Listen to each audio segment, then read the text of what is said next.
আমি একজন গার্মেন্টস কর্মী। সকাল 7টায় বাসা থেকে বের হই আমি, আর ফিরি রাতে, যখন নিজের ছেলেটাও ঘুমিয়ে পড়ে। আমি শুধু কাপড় সেলাই করি না, আমি আমার পরিবারের স্বপ্ন সেলাই করি। মেশিনের প্রতিটা শব্দে লুকিয়ে আছে আমার ক্লান্তি, আমার কান্না। আমি কাজ করি রোজ 12 ঘন্টা, শুধুমাত্র যেন আমার মেয়ে একদিন স্কুলে যেতে পারে। পেছনের সিটে বসে থাকা মেয়েটাও আজ চুপচাপ বসে থাকে।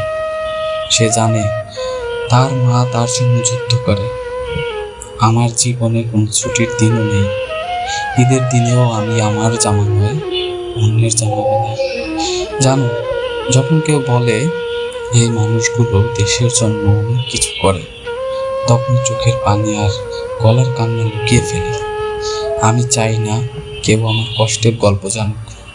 আমি শুধু চাই আমার ছেলে মেয়ে যেন একদিন বলে, আমার মা গার্মেন্টসে কাজ করতেন, কিন্তু তিনি ছিলেন আমার জীবনের সবচেয়ে বড় গর্ব।